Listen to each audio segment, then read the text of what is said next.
financial argument. Follow us on YouTube.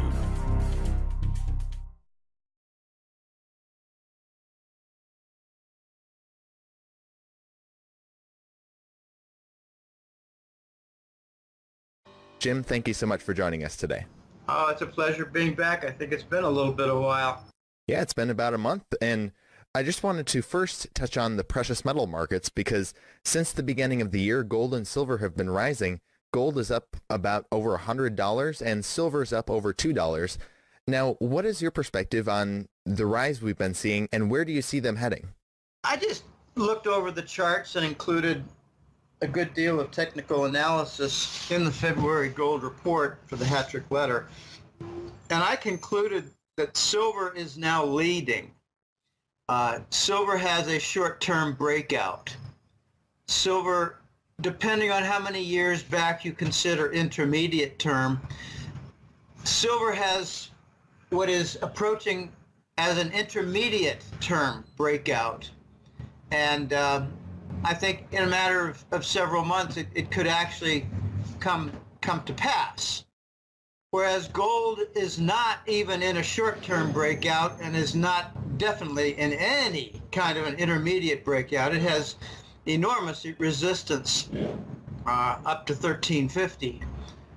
Silver has resistance at 20, but it has a short-term breakout. Take a look at the short-term daily chart. You see a move above a downtrend line in silver, and not in gold. Now, bear in mind, I've always been kind of insulting of chart analysis that relies on the COMEX chart because it's so fraudulent. But, you know, given that it's fraudulent, we can still look at it. And I do look at it from time to time. Where's it heading? Well, I think the dollar's heading for the dustbin of history. It's the most toxic, fraudulent currency in over 2,000 years since the Roman Empire. Now, the Romans, at least, they called it sovereignty. The Romans at least left in 10% of the gold for their coins, as the emperor stole the other 90%. In the United States, Bush and Clinton, they stole 100% with Rubin's help of the gold. So, you know, we do better than the Roman Empire did in our fraud. We take it to a new level. We steal the entire thing and claim it's not stolen, don't do an audit, and dare anybody to speak otherwise. And any state that likes to challenge it, they're going to have a lot of difficulties, like Texas chemical plant fires, things like that. That's a whole new level of crime syndicate above the Roman Empire. Now, we joke about how Nero played the violin while Rome burned. Well, Obama played golf while Rome burned. Obama set the record for the most golf outings, the most fundraising meetings, and the most vacation days. Okay, where's gold and silver heading? Well, we require a few critical steps, but I think we're going to be seeing them, and I don't know how soon, but I think we're going to see a really powerful breakout in silver. Back in 2011, it shot up to 50 and then lost all of its steam. But I think we're going to see silver moving above 100, and we're going to see gold follow with a lot more difficulty and resistance because most of the attention is given to gold. Look, we have a good breakout. We could have a tripling of the silver price to 56, and gold struggle at 1350. And it'll make some news, but because gold hasn't confirmed, it won't be really earth-shattering news. But I think we're heading toward, a situation where silver is way over 100 and gold is way over 3,000. I like to tell the quick stories, and I probably related this a month ago with your listeners. If you want to buy $100 million worth of gold, you have to pay an 80% price premium. So the price for gold is at least $2,000 an ounce now, unless you're buying what they throw on the floor in the form of numerous coins as breadcrumbs for the masses at the discount price. Just because you can buy a few gold coins at 1,300, give or take, doesn't mean that's the gold price. Try buying $100 million worth of gold bars, and then you find out the real gold price. 80% price premium. And this is not just from one or two examples. It's from a number of them, and The Voice has access to several of these stories. There's also a price premium for buying a small truckload of silver bars. It's 50, 70, 80%, 100% price premium. The current price is not the price. It's what they put as what you need to pay for floor scraps. They toss it at their feet and say, gobble these up, you minions, and be sure to believe that that's the real price. But it's not the real price. You have something like 300 or 400 paper claims per physical ounce of gold right now. That's ridiculous. Can you imagine 300 people laying claim to a single property, a house, a residential property, where all of them want the keys to the door to live in it? What would the house price be? Surely not the discounted price like COMEX does for gold and silver. Anyway, let's move on. Now, last time we had you on, we talked about a Trump presidency because Trump had just been inaugurated as the 45th president of the United States. Now that it's been about a month since he's been in office, can you give us your take on his presidency so far? Well, it's very hard to say his presidency so far. He's had time to fight on some of his cabinet appointments. He's had time to declare certain commissions. He's had time to declare some plans for economic revival. And some of them sound good, but there are a couple points that I think bear mention. And one is he has declared war against the narcotics wing of the Langley CIA. He wants to shut down the narco money trafficking. He wants to shut down the movement of money out of Afghanistan. It's really by means of what used to be the Import-Export Bank of Iraq. No, I think called the Export Bank of Iraq.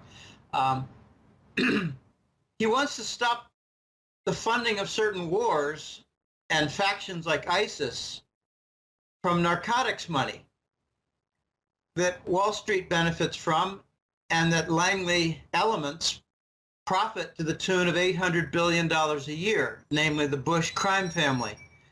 When Papa Bush came out with his wife, both in wheelchairs, to start off the Super Bowl in Houston, Texas, where the Bush family residence is, I turned the channel because I didn't want to vomit on my television. So the man responsible for running the Kennedy assassination and the advancement of narcotics across the world, a man who's worth at least $3 and maybe $5 trillion, is being revered at the Super Bowl? Let me vomit, please.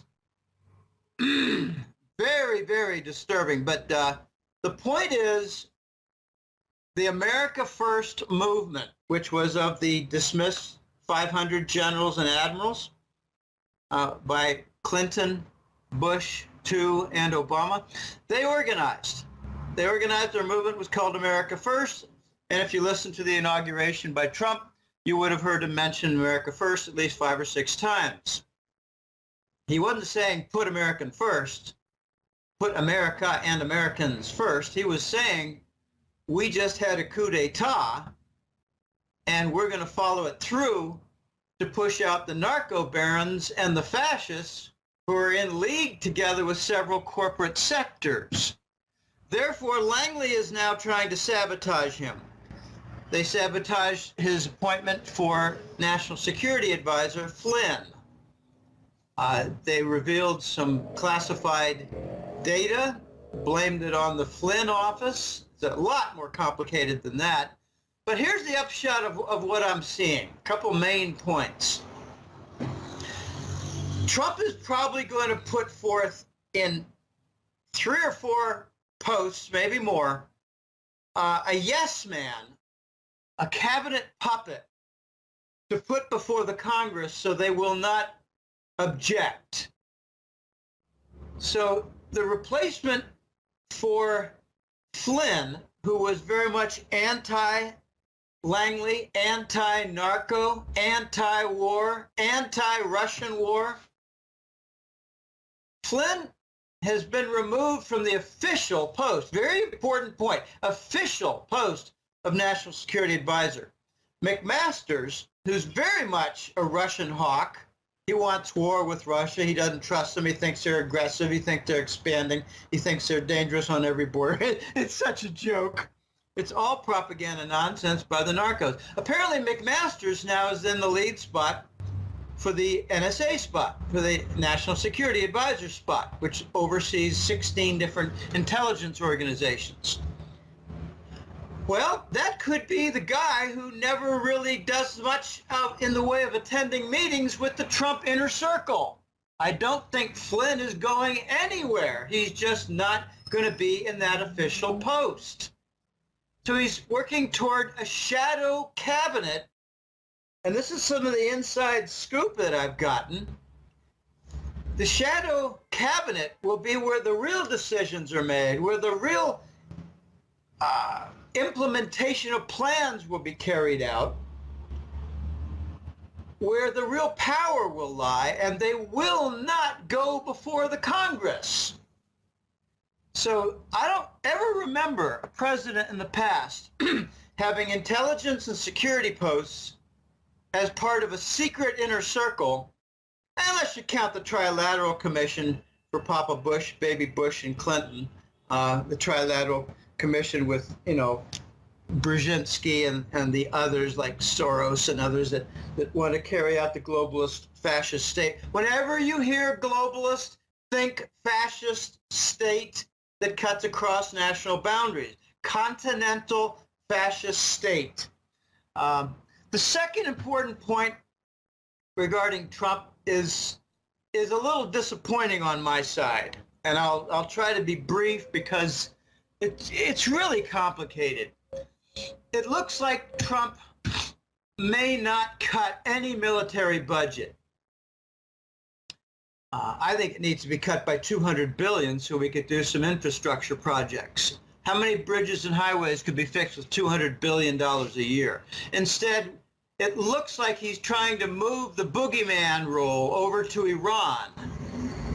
And there's some, National Security Advisor hubbub rumors regarding Flynn that he was about to reveal the really ugly, scummy details of the Iran nuclear deal with respect to the United States, Iran, and the sanctions. So that won't come out so quickly. But it looks like Iran is being painted as the boogeyman. And, they're the problems all through the Middle East. What stupidity. That's disappointing because I don't think Iran is much of a threat to anything in world peace, but they are a threat to the dollar. And that's the common theme that goes back to the Saddam Iraq days because he was selling oil for euros. The common theme in the Ukraine war because the dollar was being threatened by a Russian energy supply, which was going to undermine completely the petrodollar and weaken the Saudi link. Okay, the other disappointments that I see in Trump have to do with, plans that don't involve any kind of a fast track toward retiring the dollar and creating a more legitimate currency that would have gold backing. And I'll tell you a couple of reasons why. The first has to do with funding the major programs. How is Trump going to put out a $1 trillion infrastructure portfolio of projects if we're in the middle of a currency crisis And we don't even know what our national currency is anymore because it's going to be unblurred from the global currency, the dollar. Well, he needs funding. So if he needs $1 trillion in funding, he's going to have to probably expand the U.S. government debt, and it has to be on the back of this continued crippled toxic dollar. Okay, so he needs to continue the dollar. And that's, I think, why Goldman Sachs boys are in there in the cabinet. Very disappointing. They're just loaded with Goldman Sachs. And remember, Donald Trump overcame at least 2 bankruptcies, which means he has big friends in the banking sector. All right, the second reason why the dollar is not going to be on a fast track toward the funeral is that if we bring about a gold-backed new dollar, Elijah, the first year, if there's no reduction to the trade deficit, and even let's just assume that there's a minor reduction down to, say, 500 billion or the upper 400 billion area in dollars, annual trade deficit. If we do a gold backing of the dollar, that means we will forfeit 12,000 to 13,000 tons of gold in the first year. And with grand improvements, maybe only forfeit 9,000 tons in the second year and 7,000 tons in the third year. Like 30,000 tons forfeited in 3 years. That's a consequence of getting onto a gold-backed dollar. We need to fix U.S. industry and reindustrialize the nation before we even contemplate a gold-backed dollar. And no country in its right mind will lease the United States 10,000 tons of gold when the trade deficit beneficiaries will have claims on it in the first year. People just don't think this through.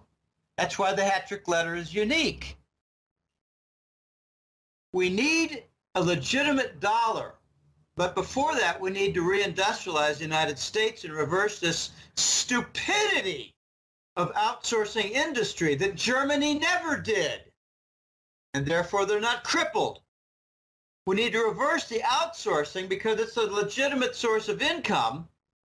And if done, results in a massive trade deficit that's very difficult to overcome because you have to reindustrialize. Okay, the optimism that I see regarding Trump is his innovative thought. He might be trying to arm twist Japan into investing $1 trillion, that's $1,000 billion, from their pension funds, or maybe even from their treasury bond hoard at their central bank. That's $2 different trillion. He might be trying to arm twist Japan into being involved with some massive industrialization and infrastructure plan. You can't reindustrialize the United States without a certain amount of infrastructure upgrade. Okay, that's really important. It's like saying, well, we're going to build a business over there, but first we need to improve the rail facility, we need to improve a truck depot, and we need to expand the highways and improve some ramps to the different plants. Okay, that's infrastructure to support a capital investment. Capital formation requires the infrastructure. It's like saying, I just bought a new car, but I wish there were some roads that I could drive it on. Okay, that's the infrastructure.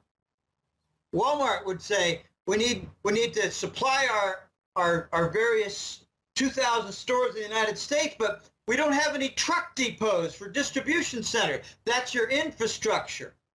Okay. So there's some things to be optimistic about with Trump, but you know, I just don't know how dirty some of his people are. I don't know how many skeletons does Trump have in the closet? If he has any, they're going to be used against him to forestall his plans. And I just don't know how much we can get done. I think in 2 years' time, remember back after the first 2 years of Obama, change you can believe in, everybody was laughing. We haven't had any change at all. I think with Trump, we're going to have some very minor change. It might be symbolic. There might be some legitimate changes, but I think we're going to be disappointed in the extraordinary slow pace of cleaning the swamp, because he's got a couple swamp members in his cabinet. Do you really think the Pentagon is going to just say, hey, whatever you say, we can live with a 30% budget cut? Yeah. We can reduce the wars? Yeah. That's not the way things work in the real world. I think the Pentagon is going to try to maybe stir things up with China, stir things up more with Iran, and try to upgrade the depleted U.S. military that's been overstretched for years with Iraq and Syria and Ukraine. We don't have really much presence with the U.S. military in Ukraine, but we do in Afghanistan. And from what I'm hearing, we're getting really hit hard in Afghanistan. And part of what we're doing there is guarding the poppy fields to make sure that all the costs for producing heroin are covered by the taxpayer. 1,300 tons of heroin a year coming out of Afghanistan through NATO Air Force bases. $800 billion a year in profit to the Bush crime family. Is anybody paying attention to this? Price of heroin on the U.S. streets is a third to 20% of what it used to be 10 years ago.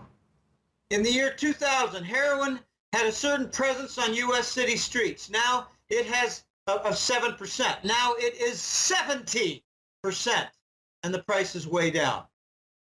Heroin is now cheaper in some communities than marijuana. Is anybody paying attention to what Afghanistan and the war is all about? Capturing the heroin monopoly for the Bush family. Now, let me answer the question. Very few Americans are aware. Very few Americans are paying attention to the real things regarding the government, fascist state, narcotics, Wall Street dependence, military kickbacks, failed weapons systems that continue to get trillion-dollar funding. Very few Americans have any idea what the hell's going on. They're very distracted. They're very dumb. And the Hetrick letter, Elijah, is designed for the 10% who don't fit those ugly characteristics. Now, I'd like to move our focus to the gold trade note, because your recent article discussed this and how basically you see the gold trade note, basically everything lining up for it to be finally introduced. So can you discuss or give us an update on where the gold trade note stands right now, and how, as you describe it, when it gets introduced, that basically means the dollar has died? Well, the gold trade note, when it's introduced formally, will mean the dollar death knell is ringing so loud that all the financial analysts and the financial hedge funds and the financial firms will be paying very close attention to this. In other words, the funeral date will have been announced for the dollar. What is the gold trade note? Okay, let's do a preliminary. Let's first talk about the Iran-India oil deal, oil for gold.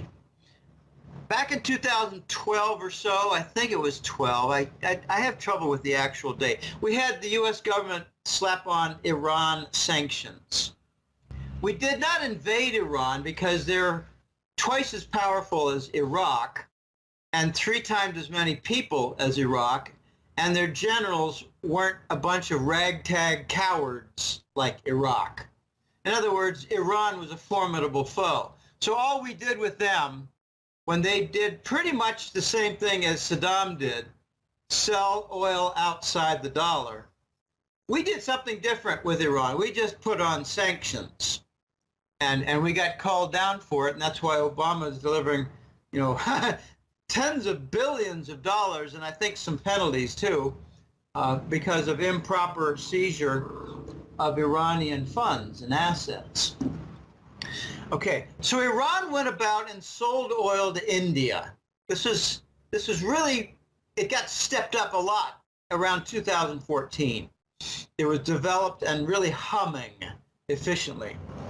Iran delivered oil to India. India used some of its big money to buy Turkish gold and deliver the Turkish gold to the biggest banks of Iran, which moved it quickly internal to the country, to their central bank. The Obama nitwits, being amateurs and total idiots about most everything they did, without any understanding of consequences, they set up the Iran sanctions to include just the Iran central bank, but not the major banks. So in very easy manner, the Iranians accepted gold from Turkey, paid for by India, at their major banks. Oh boy, the Iran for oil trade. All right, so that was the model. Now move to, say, late 2014, early 2015, where Russia sold or made contracts and began selling enormous tracts of oil to China and accepted RMB. Whenever I say RMB, just think Chinese currency, Chinese yuan. RMB is easier to say. I don't like using the word yuan because it's confusing with yen, it's confusing with won, which are the Japanese and the Korean currencies. Imagine the West having a dollar, a dueler, and a dollar. I mean, gosh, that'd be very confusing. So the Chinese RMB was used to pay Russia for a lot of oil deals and some LNG gas deals. But it got bigger than that because Russia and China sold a giant pipeline contract construction deal, which the Russians would do most of the work for and be paid in treasury bonds that China would hold, that China holds in its reserves. So the Russian energy sector, both for oil and gas, but also in pipeline construction and maybe even some LNG facilities on the Pacific coast near in the Sea of Kirkutsk, all paid in RMB and treasury bills, and treasury bonds. Well, I guarantee you the Russians will take the treasury bonds and fortify their own currency. The Russians are not suffering anything like what the U.S. press describes. The U.S. press is not describing properly the pain in the United States from the damage of QE and the monetary policy of buying up treasury bonds with fake money. It's funny how the fake news doesn't talk about the fake money. Oh boy, I tell you, it's so sickening. All right, so the model is there for the Russians to be paid outside the dollar. Let's just say outside the dollar in RMB. And they're taking the RMB currency in billions, going to Shanghai, using the billions in RMB to buy gold, using the formalized contract in the Shanghai Gold Exchange, and carting off the gold. Okay, there you have it. It's more streamlined than the Iranian purchase, than the purchase from Iran of oil paid with Turkish gold by India. This is much slicker. So when the new Shanghai oil contract comes into view in the next few months, which has already been heralded, it's already been announced, when that RMB oil contract comes in, all you need is linkage with the RMB gold contract, and you have the makings of a gold trade note for use in the oil sector, which is the primary commercial trade sector in the global economy. Now notice what the United States did with Saudi cooperation, or collusion might be a better word. We created the petrodollar standard, where the Saudis only accepted dollars for their oil and kept all of their surplus from the oil business in the form of treasuries. So the oil sales never got converted after payment into non-dollars except for what they needed to run their economy.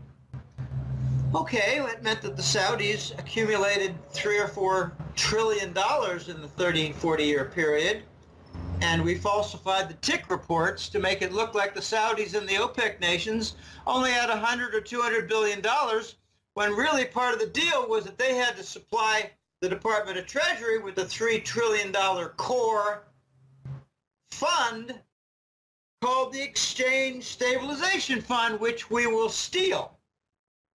But, you know, it's not stolen if it was part of the agreement that the Saudis would build it and leave it and not ever touch it. No, we're just stealing what they could never have anyway. Boy, oh boy, oh boy. The U.S. dollar financial structures are so rotten, so ugly, so corrupted that they cannot last. All right, back to the Russians and the Chinese. They have the components. As soon as the RMB futures contract is up and running in Shanghai for oil, we have the components for the gold trade note to be used and devoted primarily for the energy sector. Okay, when we see the first gold trade note used, I guarantee you it will be to purchase oil. When that happens, the gold trade note can then later be expanded to cover, say, grain shipments for soybeans, corn, wheat. It could be expanded for other dry goods like lumber or cement. It could be used then later for container vessels from Asia, loaded, you know, a big vessel loaded with several hundred, if not over 1,000 containers that end up on the back of a truck moving to Walmart and, you know, other places like Staples and Target, all those places that are now selling Asian-made goods. Hey, let me just be very clear. No nation ever can thrive by selling on a mass basis foreign-made goods. No nation can ever thrive by being focused on consumption and not investment. And the United States fails on both sides. And give a lot of credit to the Rockefeller Foundation, which advised on both fronts toward the destruction of the country, which was their plan. They have many different pieces toward that plan. Destruction of the U.S. economy, because it is the biggest threat to the globalist fascist state.